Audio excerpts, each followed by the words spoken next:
Mudam-se os tempos, mudam-se as vontades, cantou José Mário Branco. O curso da história move-se como as águas de um rio, ora com correntes apressadas, que podem transbordar e fertilizar as margens, ora numa mansidão serena, parecem águas paradas. Como foi e como é a história de Portugal? Este é o podcast Mudam-se os Tempos. Bem-vindos. Em 5 episódios, com convidados especiais, Roberto La Santa, cientista social, e eu, Raquel Varela, historiadora, vamos analisar a história de Portugal a partir do nosso livro Breve História de Portugal. De onde vimos, para onde vamos. Toda a gente precisa de conhecer a sua própria história para poder transformar o futuro. Eu vim de longe, de muito longe, eu vou para longe. Hoje temos o prazer de receber aqui no Mudam-se os Tempos, Breve História de Portugal, o historiador Diogo Ferreira, um historiador jovem com uma longa carreira. O Diogo já escreveu vários livros, o último dos quais sobre o 18 de janeiro em Setúbal, o 18 de janeiro à beira do Sado. O Diogo é um especialista na história do movimento operário, na história social portuguesa e também na história local, com destaque para a Península de Setúbal, que é, enfim, um lugar absolutamente central na história de Portugal, porque Setúbal teve um dos principais movimentos, era o berço do movimento anarco-sindicalista na viragem do século XIX, nas primeiras décadas do século XX. Setúbal foi absolutamente fulcral num período de resistência já na década de 60, à Península, a região. Na Revolução foi o único soviete português, ou seja, Portugal teve uma situação generalizada de dualidade de poderes que coloca a Revolução dos Escravos, sobre o qual é hoje o nosso episódio da Breve História de Portugal, como uma das principais revoluções na história das revoluções, pela dimensão da participação em organismos de democracia participativa, mas Setúbal ganha, digamos, a medalha, porque há realmente uma coordenação entre as comissões de trabalhadores, moradores e soldados, que chega mesmo a atingir, pasme-se, a justiça, ou seja, há um embrião de uma justiça democrática em Setúbal e uma enorme coordenação entre a cidade e, evidentemente, também no 18 de janeiro, como eu acabei de referir.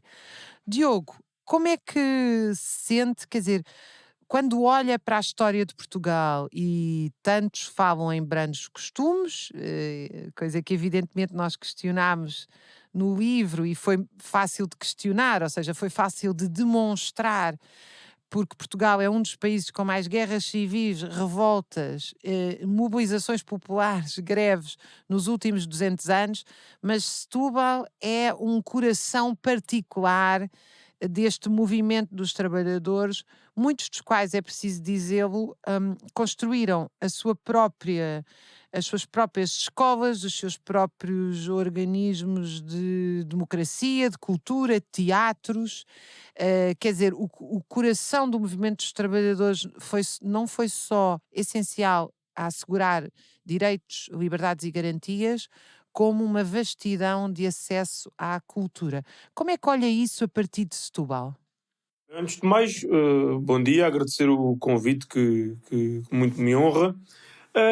Eu diria que o professor Fernando Rosas costuma apresentar os livros do professor Albérico e encara Setúbal como um bom laboratório de análise de microescala do que acontece no país, principalmente no plano social e operário. E eu diria que isto é um laboratório que cada vez mais me permite ter experiências novas. Ainda hoje de manhã estava a investigar um pouco sobre 2 acontecimentos que são muito desconhecidos aqui também da literatura histórica local.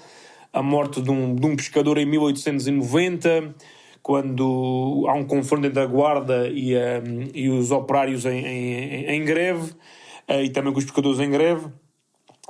E há uma sucessão de eventos que vão-se capturando, vão-se descobrindo, que demonstram ainda um passado mais sangrento e mais trágico de lutas na rua que são desconhecidos e que também contrariam um pouco essa tese um bocadinho ainda estado novista de que o país e Portugal é uma pequena comunidade de pessoas que não se rebeliam e que se mantêm dentro da ordem e da tranquilidade pública.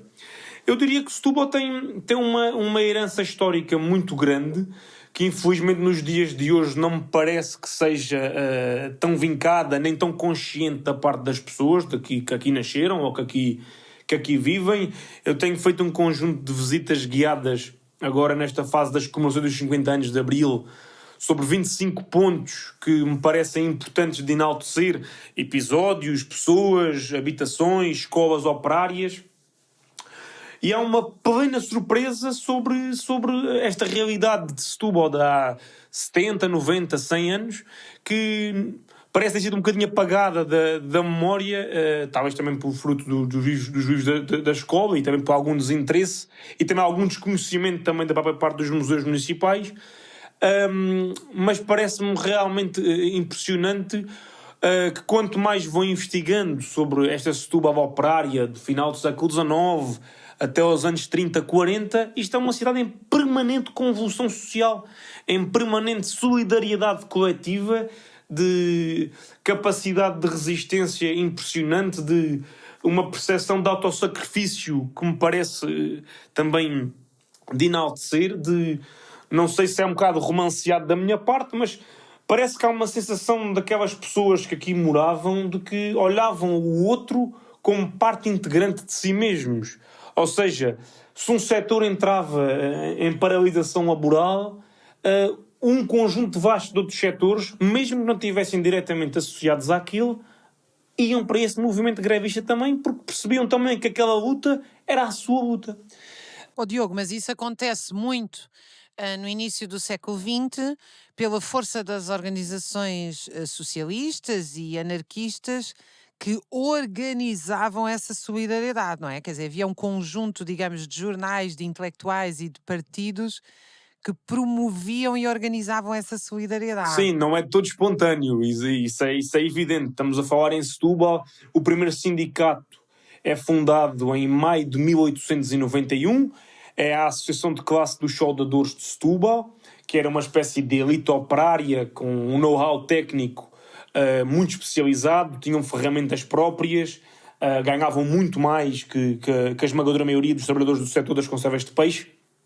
E para termos uma ideia, em 1911, ou seja, 20 anos depois da fundação do organismo, estes soldadores conseguem construir em plena Avenida Luísa Todi, com cotas do sindicato, construir um edifício para a sede própria. Inclusive há a imprensa periódica local que diz que naquela dimensão, salvo em Lisboa, não há mais nenhuma sede em Portugal de um sindicato.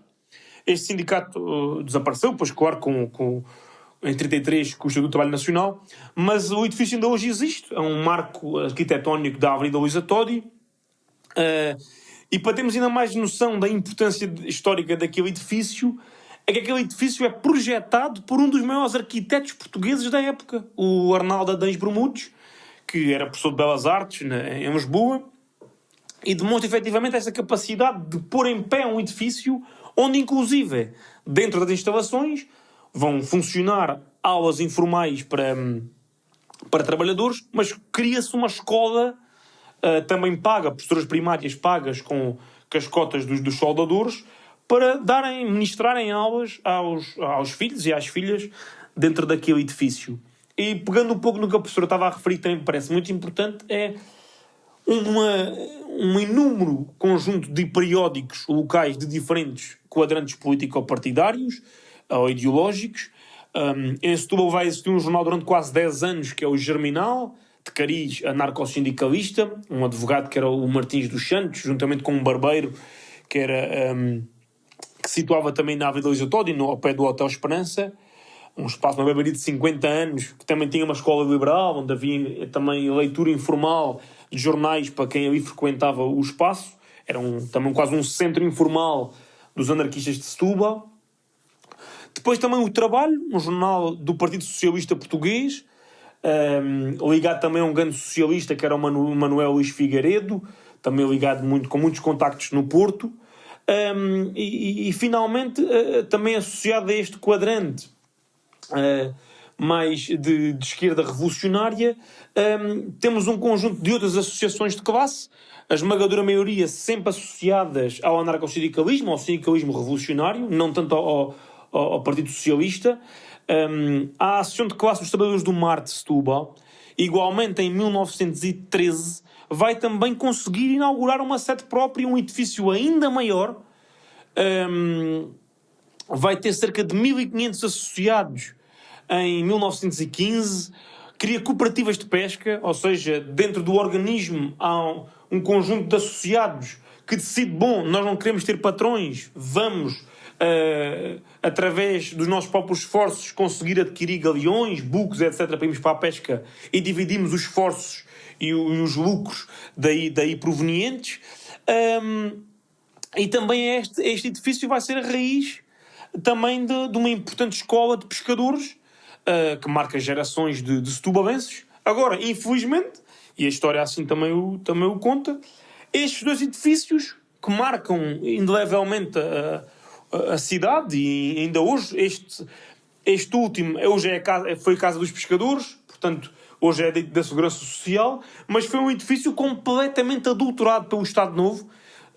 A fachada foi completamente alterada para retirar os exemplos do simbolismo que dali associado, porque, por exemplo, no topo havia um mastro e um conjunto de cordas, no fundo, para evidenciar a força e a resistência desta classe de pescadores de Setúbal. Essa constante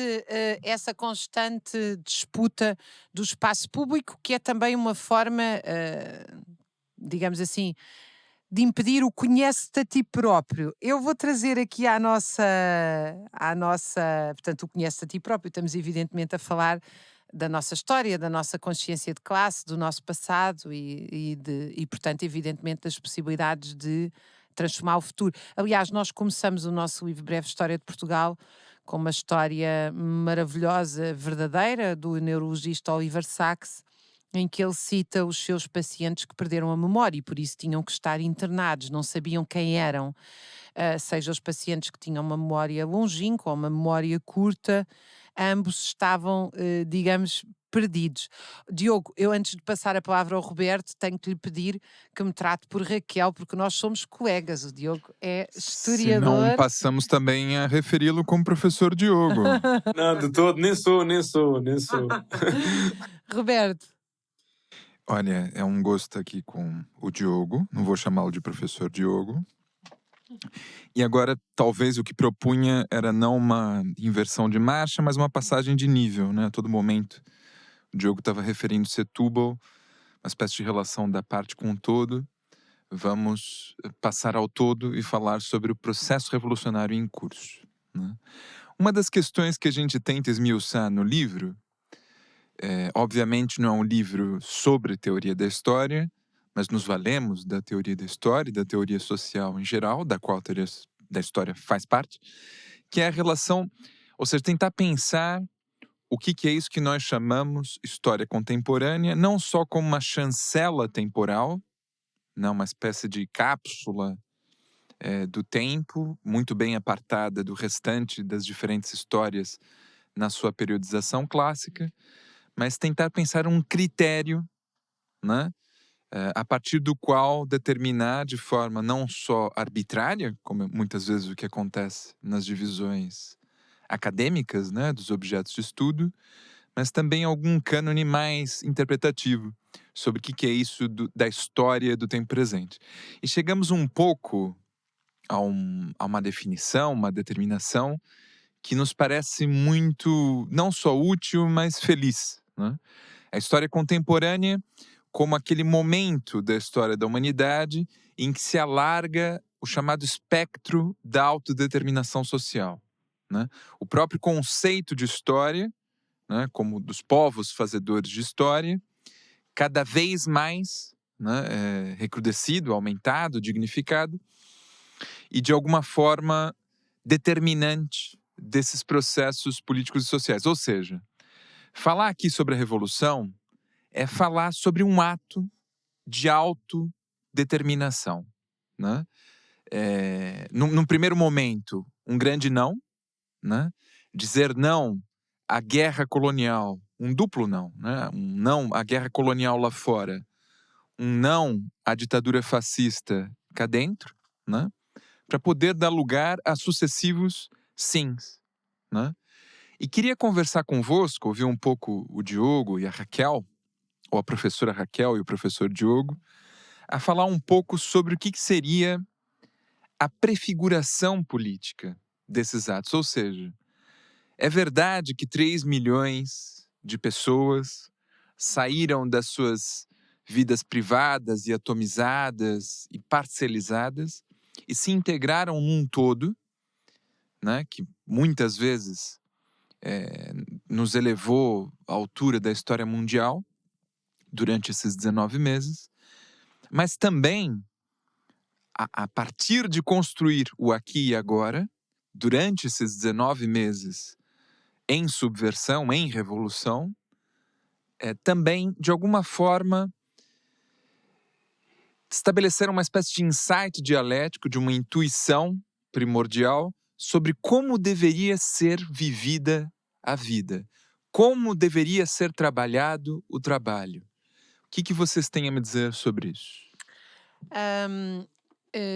Primeiro, tu gostas de me passar, digamos assim, uma bola que tu jogas melhor do que eu, porque na verdade quem trabalhou no nosso livro o conceito de pré-figuração, que é um conceito maravilhoso, foste tu a partir da tua especialidade, que é a História e Teoria das Ideias, e eu aprendi muito com esse conceito e vou-te devolver a bola para tu explicares, aliás, a partir de de uma música do Chico Buarque, e do título do livro do Francisco Martins Rodrigues, O Futuro Era Agora, e a música do Chico Buarque que era Agora Eu Era Herói. Talvez devolver-te a ti, mas dizer muito brevemente que essa pré-figuração em ato, que eu te desafio a explicar, significou qualquer coisa como nós trabalhamos o conceito neste livro Breve História de Portugal, mas eu fiz esse levantamento na história do povo na Revolução Portuguesa. 3 milhões de pessoas participaram em manifestações, greves, protestos, comissões de trabalhadores, comissões de moradores, são milhares, até hoje não foram contabilizadas todas. As de trabalhadores ascendem provavelmente a 4 mil, mais de 1.000 empresas ocupadas ou transformadas em cooperativas, as grandes empresas sob controle operário, e autogestão e controle operário não são a mesma coisa, e uma burguesia que literalmente fugiu do país para Copacabana e foi parcialmente expropriada. Esta revolução tem uma participação massiva não só de trabalhadores operários, que são a verdadeira vanguarda, e eu já lá vou, a propósito de Setúbal, explicar o que isto significa, mas tem a participação massiva de trabalhadores do setor dos serviços, médicos, professores. Muitos médicos ocuparam hospitais que hoje são hospitais públicos, que eram hospitais privados. As misericórdias foram nacionalizadas sem indenização para se transformarem e serem inseridas num Serviço Nacional de Saúde, cujo, aliás, os contornos são feitos logo em 74, 75, e não cai do céu por decreto. Os professores impuseram a gestão democrática das escolas com um ensino unificado para todos, ou seja, até o 9º ano toda a gente tem que aprender o mesmo, que é ir buscar, não só do movimento anarco-sindicalista do século XIX, dar tudo a todos, ensinar tudo a todos, em vez de uma escola voltada para o mercado de trabalho, como os próprios princípios da Comuna de Paris, de que todos têm que aprender o melhor da ciência, da filosofia e das artes. E, portanto, a expansão desta revolução, que significou também que nas comissões de moradores, pessoas, as mulheres, os homens, ocuparam autocarros, desviaram-nos para que os autocarros pudessem ir aos bairros de barracas onde não chegavam, com o apoio muitas vezes da solidariedade dos próprios motoristas, e ao mesmo tempo ocuparam casas vazias para ser creches para as crianças não estarem abandonadas ou para serem teatros. E eu acho que esta dimensão, e agora, se me permitem, lanço duas notas aqui para a nossa conversa, uma para o Roberto nos explicar o que é isto da pré-figuração, a segunda para dizer que eu não creio que discordo aqui do professor Fernando Rosas sobre a ideia, enfim, que o Fernando Rosas tem desenvolvido, tem-se centrado muito na história política institucional, essa é a sua área, e abriu um caminho enorme na história contemporânea para pensar a história política institucional, mas eu creio que nós só Setúbal não é um não é um laboratório, não é uma microlocalidade que nos demonstra a história do país. Eu acho que isso só o viés, digamos assim, só a interpretação da história política institucional é que colocaria Setúbal nesse lugar, a partir da ideia de que são os parlamentos, os governos e as instituições que decidem tudo. Então aí nós temos Lisboa a decidir tudo. Eu acho que Lisboa é o coração do mais desenvolvido movimento operário português e do movimento dos trabalhadores, e que isso está inserido em Lisboa. Ou seja, para mim, Setúbal não é um pequeno exemplo, é o grande exemplo. É de onde vem. Então, quando dizes Lisboa, dizes Setúbal também. Nós defendemos no nosso livro, explicando como Setúbal é o coração do movimento anarco-sindicalista no início do século XX. Perdão, Diogo? A Barcelona portuguesa, não é? Exatamente. E o coração do movimento anarco-sindicalista, a Barcelona portuguesa, que aliás aprendemos nos seus livros, e é o coração mais importante das lutas do controle operário na Revolução. Estou a pensar da Almada até Setúbal, na indústria naval e nas outras grandes indústrias, como foi o coração da derrota do sindicalismo mais combativo ao derrotar os operários da Lisnave nos anos 80 e a reestruturação produtiva para a exportação de produtos de assembly, de montagem, com a Auto-Europa como coração. Ou seja, eu acho que quando se fala de Setúbal, não se fala de uma cidade, fala-se do país e daquilo que é determinante, porque a indústria e o setor industrial é que vai determinar tudo o resto. Portanto, queria deixar esta nota, se calhar para conversa convosco, ouvir-vos um bocadinho sobre estas duas ideias. Setúbal como uma macro-história e não uma micro, e para o Roberto nos explicar um bocadinho porque é que o futuro era agora. Já que começamos com as polêmicas abertas em curso, acho que podemos também retomar essa ideia de que estamos fazendo a divulgação desse podcast em plenos 50 anos desse processo revolucionário, né?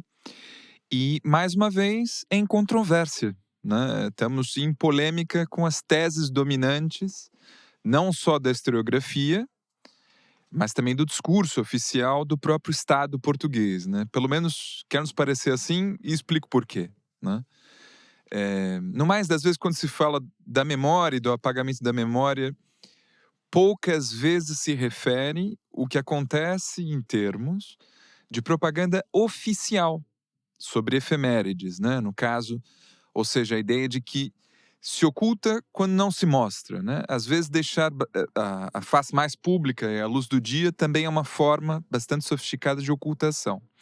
E a comemoração dos 50 anos da Revolução Portuguesa são um exemplo muito gráfico e didático do que eu acabo de dizer, né?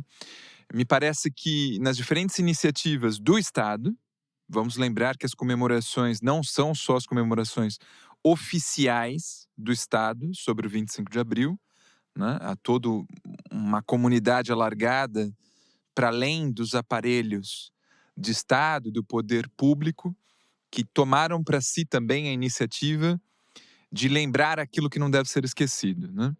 Mas dentro da esfera do Estado, o programa oficial, vamos dizer assim, a impostação programática desse relembrar de 74 e 75 é um pouco uma ideia de uma revolução sem revolução.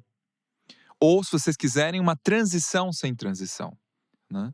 Então, poucas vezes vai se celebrar esses 3 milhões em movimento a partir das comissões de trabalhadores, das comissões de moradores, das comissões de soldados, que também houve, né? Então, é uma ideia de descafeinização, inclusive da própria memória, não só da democracia. E a ideia de que o que vigorou naqueles 19 meses deu lugar a todo um regime político. E nos parece que não são o mesmo regime político. A democracia de conselhos, a democracia participativa, o poder dual, os organismos de poder popular, palavra de ordem à época, que estavam em vigor, apontavam numa direção muito distinta daquilo que se consolidou como a democracia liberal representativa, né? A democracia que se vê hoje no parlamento. Parlamento hoje que, com 50 anos passados do fascismo, né? Dessa contra-revolução fascista que foi o Estado Novo, 50 anos com 50 deputados neofascistas, como disse o padre Martim Júnior. Então, a ideia de recuperar a revolução no interior da revolução é, digamos, destacar sua dimensão social, sua dimensão de baixo, sua dimensão propriamente, se quiserem, revolucionária. O que é isso da prefiguração? Né? A prefiguração se coloca no nosso livro, nós colocamos aqui uma espécie de exegese de uma canção. Para começar a falar sobre prefiguração, a canção se chama João e Maria, o autor toda a gente conhece, foi prêmio Camões recentemente, é o Chico Buarque, Francisco Buarque de Holanda. E ele diz basicamente o seguinte: agora eu era herói, o meu cavalo só falava inglês. A noiva do cowboy era você, além das outras três. Né? Uma espécie de valsa infantil.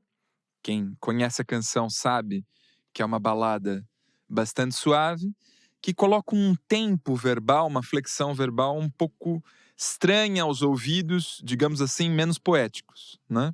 Nós estamos referindo aqui a um pretérito imperfeito, cujo valor semântico, usando o jargão especializado, não é o passado. Né? E depois fazemos um corte abrupto para o título de um livro de alguém chamado Francisco Martins Rodrigues, um dos principais dirigentes da esquerda revolucionária durante o processo revolucionário e depois, né? Até os anos 90, um grande dirigente revolucionário que escreveu um livro para contar desses 540 dias de poder popular, dando voz àqueles que não tiveram voz. Né? Então esse livro é um pouco também uma inspiração para nós. Escrevemos essa história e o título do seu livro, nesse mesmo pretérito imperfeito, O Futuro Era Agora. Ou seja, para nós pensarmos a contrapelo essa discordância de tempos, ou seja, quando o futuro era agora. Aquela promessa de melhoria que normalmente se desloca para as calendas gregas, para um futuro celestial, para uma realidade extraterrena, era agora, era fazer agora com as nossas próprias mãos, com a nossa vontade coletiva, com a nossa iniciativa. Então, para quem viu o documentário em 5 episódios, que bastante recente, né, de pé sobre a história, num capítulo, né, num dos seus capítulos, num dos seus episódios, o professor Panagiotis Sotiris, né, ateniense, grego, vai falar sobre como esses movimentos não são só uma forma de pressão contra o Estado, eles são uma nova forma de relação social em ato. Uma nova forma de autogoverno, uma nova forma de democracia, de pensar o mundo e de mudar o mundo ao mesmo tempo. Diogo, a partir desta ideia de como os movimentos não foram só uma forma contra o Estado de organização, mas criaram a sua própria forma de organização, como é que vê, conhecendo tão bem a história do movimento operário em Portugal, esta ideia? Parece-lhe uma ideia sustentada? É assim mesmo? Bom, uma expressão que eu ouvi que acho que é muito feliz tem a ver com uma nova forma de viver a vida, ou seja, como é que a revolução também traz isso a este universo tão vasto de pessoas que de repente percebem que a sua vida vale mais que aquilo que valia e tem um potencial de felicidade, que é uma expressão que me parece importante também quando fazemos história. As pessoas também estão à procura da sua própria felicidade, de uma vida melhor para si e para os seus. O Quero Ser Feliz, porra, do José Mário Branco. Totalmente. E diria que... Para quem não conhece, a canção se chama FMI. E aqui, para aquilo que eu conheço melhor, que tem a ver com este universo aqui mais fechado da minha cidade, parece-me também que naquele momento a revolução, para além de ser um grito de liberdade, de ânsia que as pessoas tinham, é de repente também um momento de, bom, temos que coletivamente trabalhar em prol de melhorar tudo aquilo que temos. E as comissões de moradores que vão surgir daí em diante as milhares de pessoas que moravam em barracas. É impressionante olhar hoje. Tem havido uma discussão aqui curiosa, que saiu um livro aqui muito importante sobre a cidade das barracas, com um levantamento fotográfico de 73, portanto, nas vésperas da Revolução, feita pela Câmara Municipal da altura, fascista naturalmente, em que tem havido uma discussão, uma dicotomia nas apresentações do livro e também na internet, etc., que é perceber como é que as gerações que viveram aquele momento revolucionário percebem conscientemente o que é que significou a Revolução. Ou seja, que no longo prazo a Revolução significou uma coisa: ter uma habitação. E não viver sem saneamento básico, sem luz elétrica, viver em barracas de madeira, com folha de Flandres a cobrir o telhado, mas depois, numa geração mais recente que não viveu isto, como é a minha, ou mais jovem, olhar para aquelas imagens e perceber: esta é a herança do fascismo na nossa cidade. E mais importante do que isso também, perceber que noutros domínios já existiam espaços que demonstravam que existia a vontade coletiva de discutir, de pensar o mundo. O Círculo Cultural de Setúbal, o Clube de Campismo de Setúbal, não só com intelectuais, não era só com o José Afonso que lá estava, eram com outras figuras populares daqui da região, muito menos conhecidas, que rapidamente, com a Revolução, durante o período do PREC, conseguem organizar massivamente um conjunto de organismos. Estamos a falar, inclusive, um surgimento de mais de 15 clubes desportivos, e também o direito à prática desportiva, para além das normas da sociedade portuguesa, é também aqui é importante vincar. Quem tem o desejo da prática do futebol de outra forma que não aquela que fosse organizada pelo Estado. E também outra coisa que me parece importante, porque isto no fundo mexe com a vida das pessoas, o praticar desporto, o querer lutar por uma habitação. Há uma concentração inclusive popular de centenas de pessoas, e mais importante do que isso, que muitas vezes também são subalternizados, pessoas de origem africana, estão dentro das arcadas dos espaços do Conselho da Câmara de Setúbal, que passam lá 2 noites consecutivas ao frio, reivindicando e obrincando a Comissão Administrativa a dar resposta a esta questão primordial, que era não existirem casas em Setúbal e ser tudo barracas.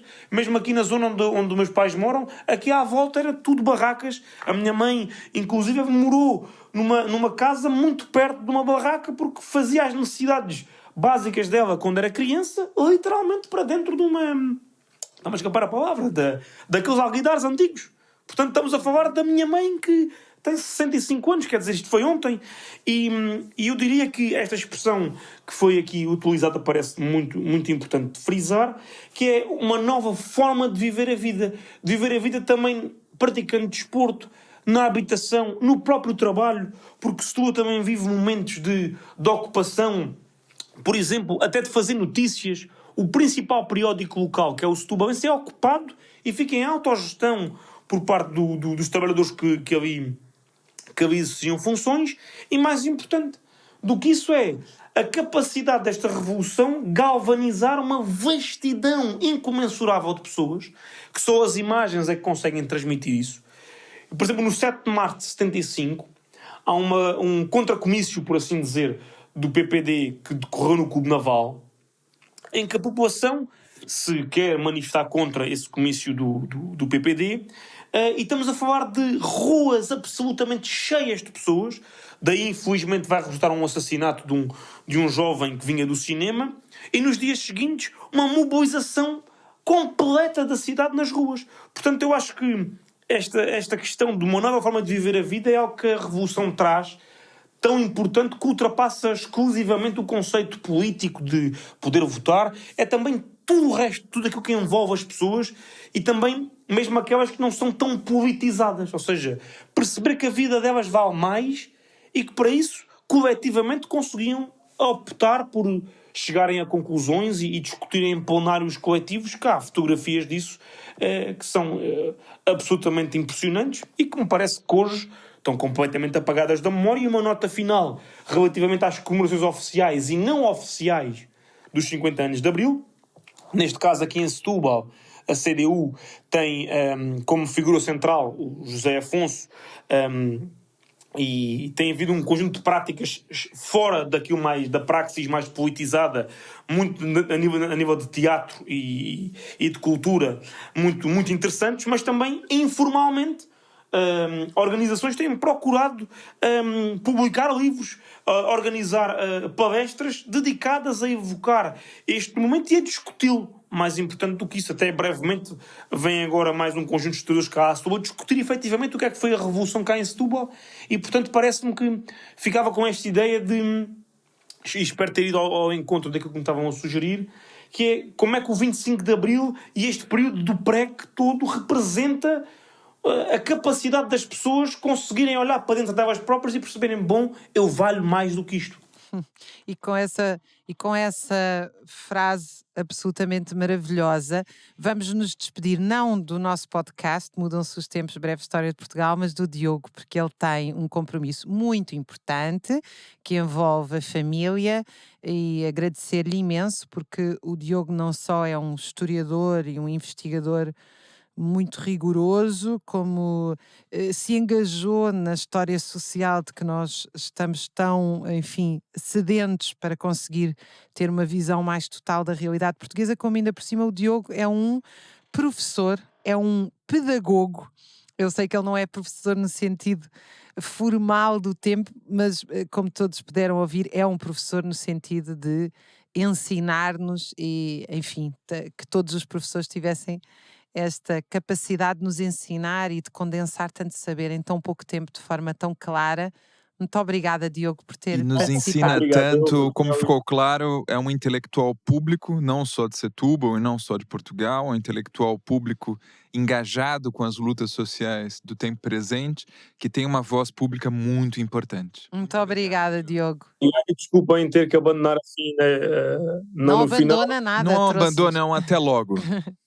Foi um grande gosto estar convosco e aprender convosco, porque permanentemente aprendo com ambos e são um exemplo para mim e para aquilo que eu venho a trabalhar, uma inspiração, diria mesmo. Está bem?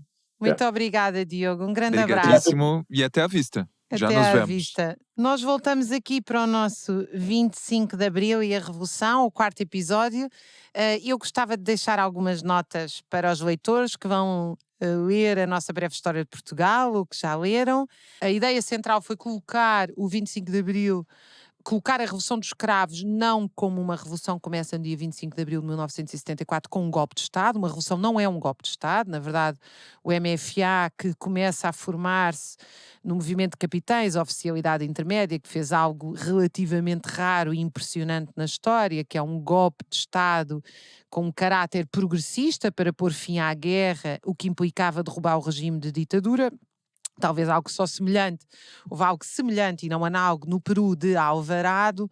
O que nós temos é de facto que esse golpe de Estado, os capitães emitem vários comunicados a pedir às pessoas para ficarem em casa, e da mesma forma que os capitães desobedeceram ao Estado, as pessoas desobedeceram ao MFA. A partir daí vai criar-se uma situação marcada pela dualidade de poderes, ou seja, cria-se uma democracia participativa de base, com base sobretudo nas comissões de trabalhadores e moradores e mais tarde soldados, e do outro lado uma democracia representativa com base no Estado e nas instituições. Esta tensão vai durar durante todos os 19 meses, até que um golpe de Estado organizado pela direita faz sair os paras com uma provocação, para lhe chamar um golpe de Estado de esquerda, mas de facto vai colocar outra vez Portugal no ritmo da NATO, da esfera atlântica, com a direção do Partido Socialista, mas também com pelo menos a aceitação de não resistir do Partido Comunista. Um rápido parênteses só para colocar uma imagem que é forte e ajuda essa compreensão,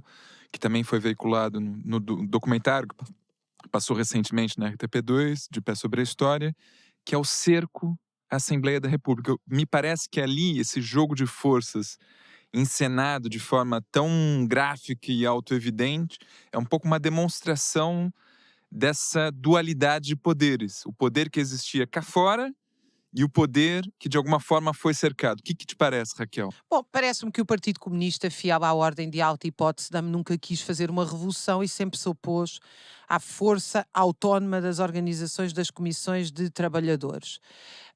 Coisa que eu desenvolvi amplamente na história do PCP na Revolução, que foi a minha tese de doutoramento. O PCP queria, sobretudo, uma forma de democracia representativa baseada nas estruturas sindicais e não a eleição direta com mandatos revogáveis, como são as comissões de trabalhadores.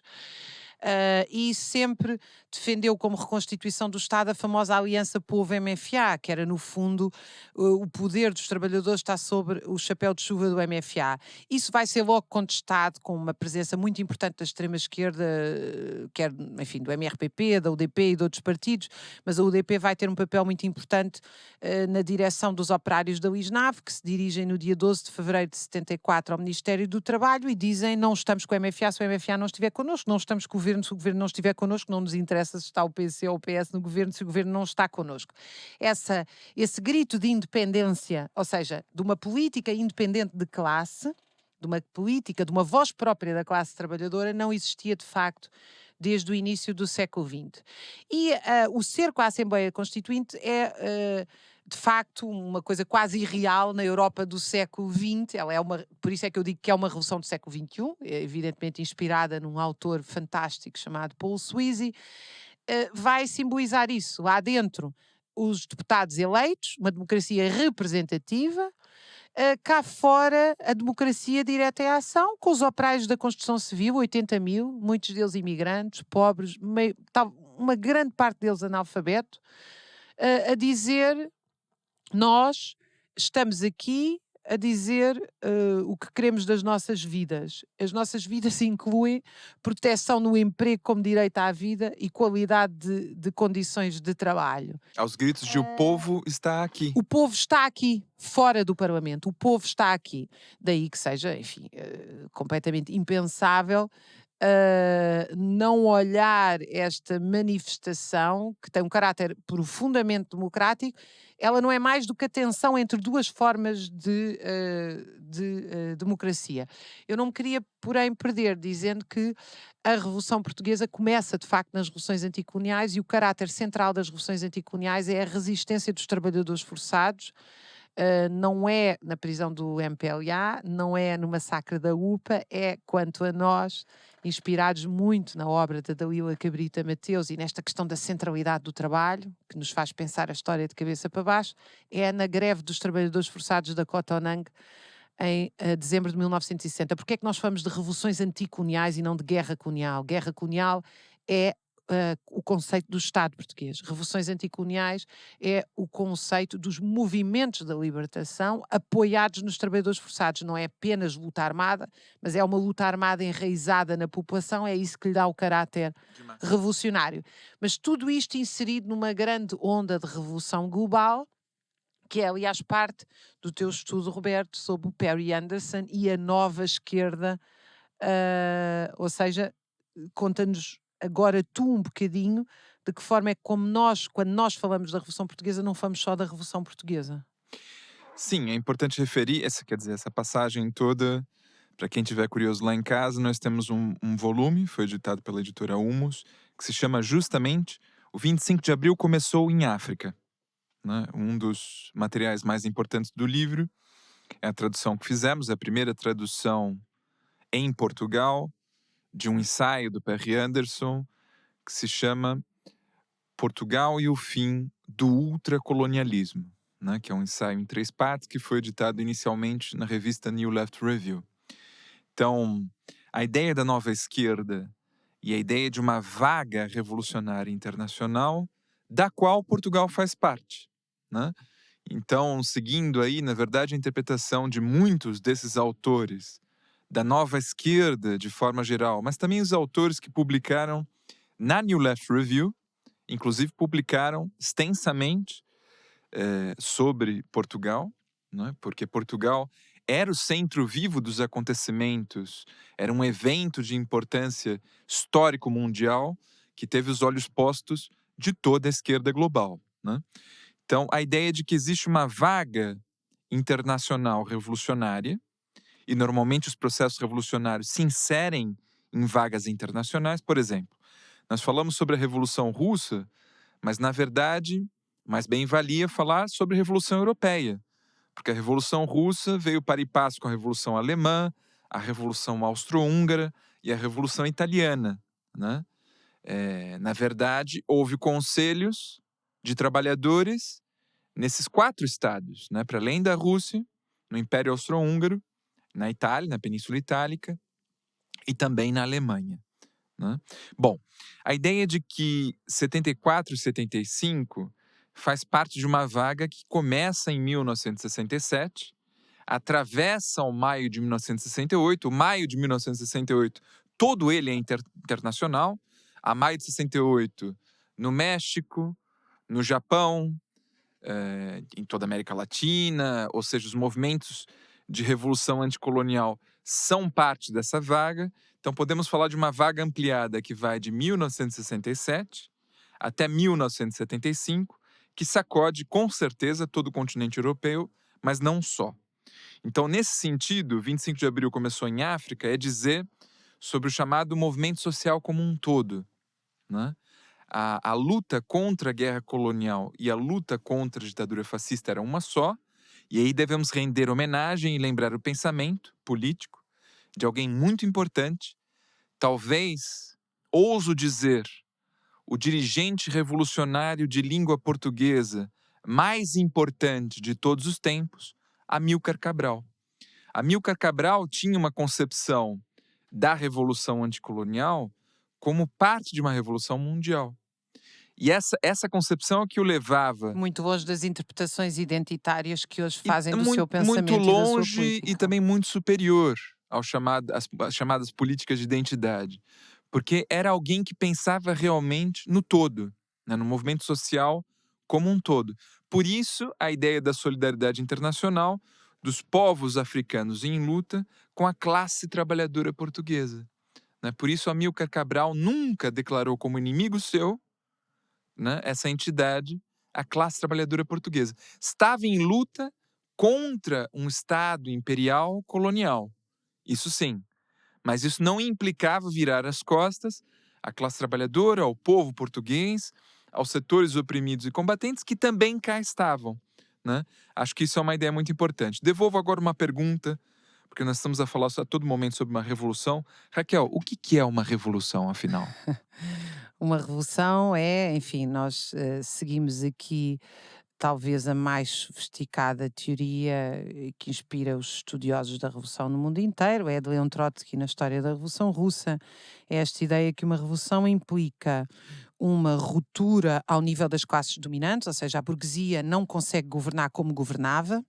E isto implica sempre uma situação de crise nacional, cuja expressão óbvia é uma queda do PIB e da produção, ou seja, há uma diminuição, há uma queda tendencial da taxa de lucro e, portanto, as frações da burguesia começam a fracionar-se, a dividir-se em partidos, em lutas, e há uma luta entre estas frações pela apropriação deste lucro.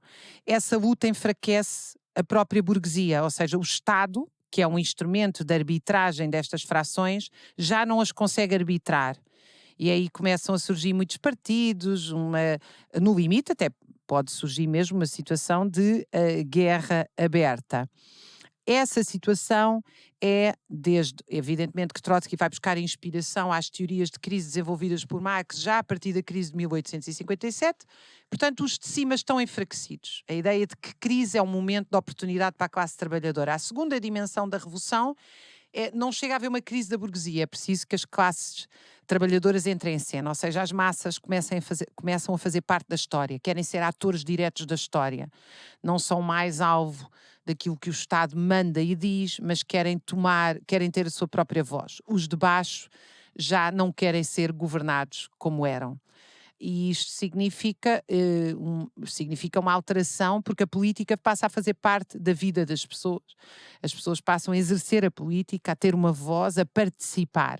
E isso expressa-se sempre naquilo que se chama os organismos de dualidade de poderes, que é o clássico, os soviets, na Revolução Russa de 1905 e 17, mas depois comissões de trabalhadores, comissões de moradores, cordões industriais no Chile, enfim, ganharam muitos nomes, comissões de gestão.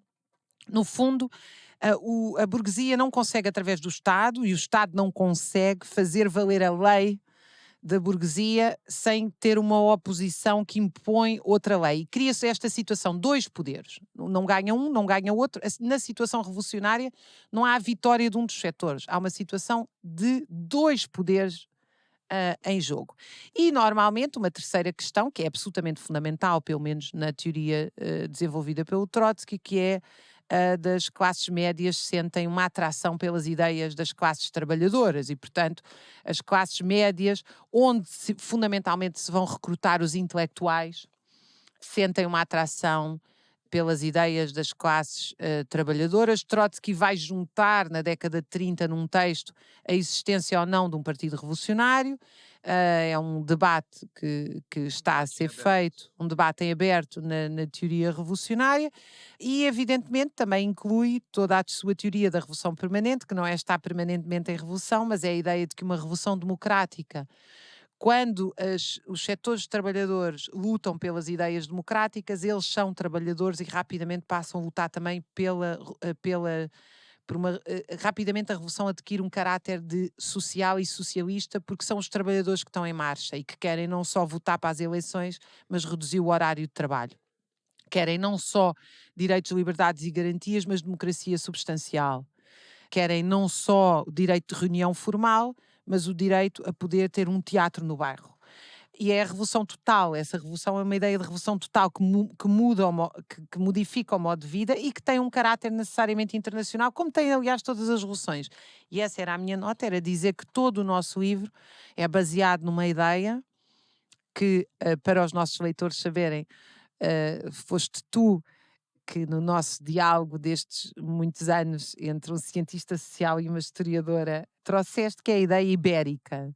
Nós não podemos pensar a história de Portugal sem pensar a história da Península Ibérica, e esta ideia de que há dois Estados-nação, uma burguesia portuguesa e uma burguesia espanhola, e que não pode obstaculizar o facto de que o movimento social na Península Ibérica é um movimento social como um todo.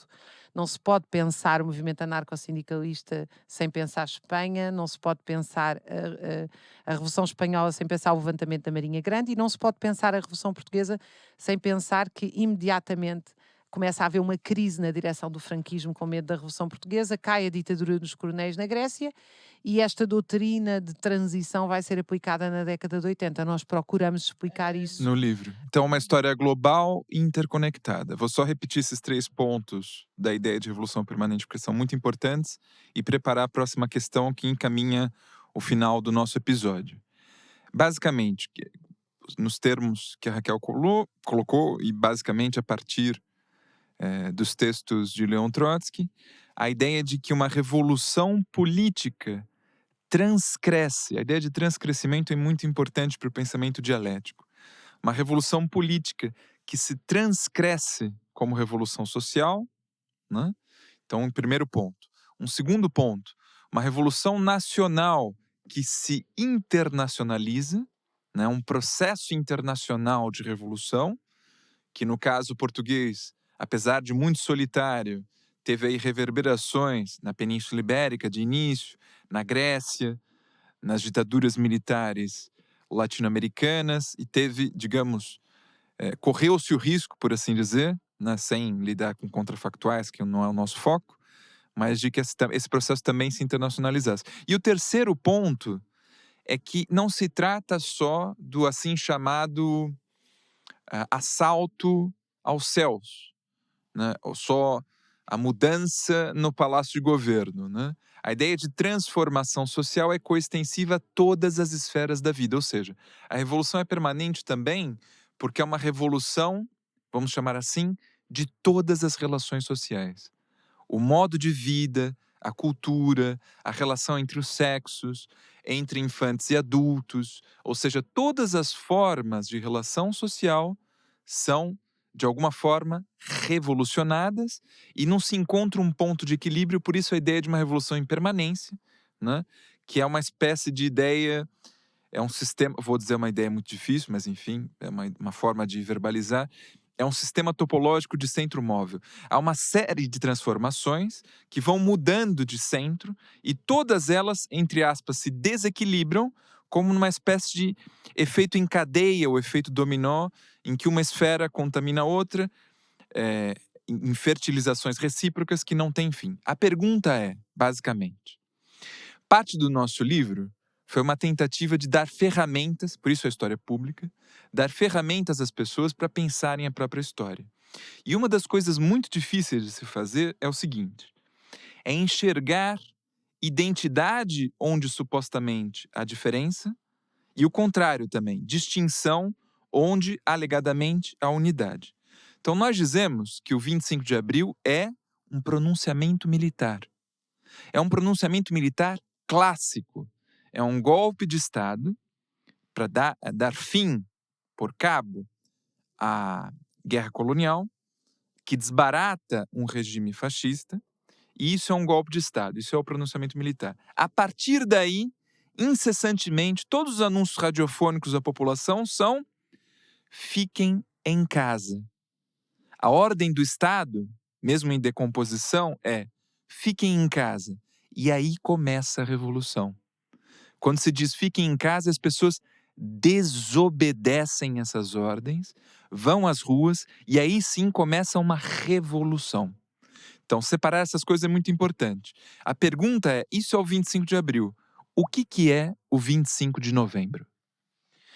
O 25 de novembro, do que, enfim, se sabe hoje, sabe-se de forma muito clara e evidenciada que a direita começa a preparar um golpe contra a disseminação do controle operário a partir de fevereiro de 1975.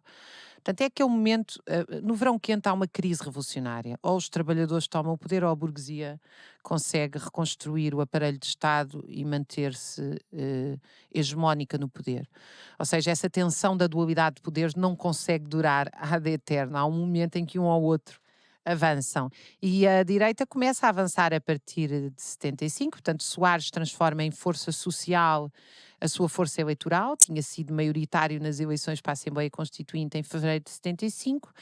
Ao mesmo tempo, do lado da classe trabalhadora, há uma sovietização das Forças Armadas com a expansão do SHUV, Soldados Unidos Vencerão, e outras organizações clandestinas dentro dos quartéis que visam armar a classe trabalhadora justamente para se preparar esse embate, que no limite, evidentemente, é uma guerra civil, porque em nenhuma revolução a burguesia abdica do poder sem pegar em armas contra os trabalhadores. E, portanto, infelizmente, guerra civil e revolução acabam quase por ser sinónimos, como já foi assinalado por tantos autores, não porque a classe trabalhadora seja violenta, mas porque a burguesia não abdica do seu poder sem utilizar a violência. E no 25 de novembro é de facto um golpe militar, também de novo tipo, da mesma maneira que tinha sido o 25 de abril, porque o 25 de novembro é uma contra-revolução. Digamos, há 4 mortes, mas fundamentalmente não é uma contra-revolução sangrenta como foi a de Pinochet, liderada por Kissinger e Pinochet no Chile em 73, é uma contra-revolução que vai prender os oficiais revolucionários, mais de 100, entre eles Otelo e todos aqueles que tinham apoiado a democracia participativa, grande parte deles da esquerda militar, mas uma esquerda militar que o PCP não controlava, como aliás, enfim, eu demonstrei isso na História do Povo na Revolução Portuguesa. Cunhal não queria um poder popular e, portanto, Cunhal vai estar bastante resistente à esquerda militar e vai alegrar-se com aquilo que chama as movimentações aventureiras, referindo-se aos paraquedistas e outros, e alegrar-se com o facto de elas terem sido derrotadas. Cunhal só vai considerar que o 25 de novembro é uma contra-revolução depois da queda do muro. Até lá, não. O Soares vai ter um papel muito ambíguo e muito desconfortável. Não é ambíguo. O papel de Soares vai ser o líder civil dessa contra-revolução, à frente da Igreja, da direita, com Costa Gomes como verdadeiro, digamos assim, chefe militar dessa negociação. Mas falo afirmando que estava a defender que Portugal iria caminhar para uma via da Europa connosco, uma via Escandinávia, onde haveria desenvolvimento, capitalismo regulado, e tudo isso começou a ruir a partir de 1986-87. Quanto a mim, e desenvolvemos no nosso livro, de facto, aqueles entre 76 e 86, há 10 governos, porque a classe trabalhadora mantém-se organizada com um alto índice de greves e lutas sociais. E é isso que mantém uma estrutura em que os direitos não são todos desmantelados. A partir do momento em que se entra na concertação social, a partir de 86, 87, com a derrota dos operários da Lisnave, nós temos uma classe trabalhadora com as suas representações, nomeadamente sindicais e políticas, anestesiadas, e a partir daí avança um retrocesso brutal do ponto de vista político e laboral. Mas o que fica do que passa é extraordinário. Na frase de Bernardino Páscoa, médico, as pessoas sentiram necessidades que não sabiam que tinham. aquele momento em que as pessoas, quase um terço das pessoas, viveram uma sociedade em que o campo de golfe foi ocupado com a seguinte inscrição: este campo de golfe está aberto a toda a gente, excepto membros. É um momento inesquecível e essa memória é absolutamente extraordinária. E saiu à rua também no dia 25 de Abril, que continua a ser o feriado mais festejado popularmente em O associações, 25 de abril de restaurantes, 2024, com uma participação massiva. massiva de uma das maiores manifestações de sempre da história de Portugal, deste, enfim, novo sujeito histórico da história contemporânea. A burguesia tomou o poder à nobreza há 200 anos atrás, mas criou O seu antagonista. criou o seu antagonista, as classes trabalhadoras cada vez mais proletarizadas, cada vez mais juntas, muito desorganizadas politicamente, mas o extraordinário das revoluções é que elas também produzem uma aceleração do tempo histórico. Ainda estaremos cá todos para ver muitas destas massas que Em vivem movimento. vidas sofridas, em alienação, com um esforço enorme para conseguir pagar contas e sem conseguir saber o que é isso propriamente da felicidade, porque todo o seu modo de vida está profundamente marcado pela exaustão do local de trabalho, pelo medo de perder o emprego, por relações Por tentar chegar ao afetivas fim do mês. que obviamente moldam de forma negativa as relações afetivas, as relações emocionais, enfim, esta ausência de comunidade, esta patologia da solidão social. Ainda estaremos cá para ver esta gente toda dar a volta e surpreender-nos, como surpreenderam sempre nos últimos 200 anos. Porque hoje é hoje, nós somos nós, e gravamos depois da abjeta convenção do Vox em Madrid, em que reuniu todos os monstros bizarros e mórbidos do mundo. Uma palavra: 25 de abril, sempre. Fascismo, nunca mais. Um grande abraço aos nossos ouvintes e obrigada por nos seguirem nestas conversas e obrigada também a todos os nossos convidados e um E abraço obrigado ao especial Diogo. hoje para Setúbal, para as lutas das conserveiras, para as lutas da Sete Nave, da Lisnave, da Auto-Europa, dos estivadores de Setúbal. E com muito carinho ao Museu do Trabalho de Setúbal. Um Museu do abraço. Trabalho de Setúbal. Um abraço.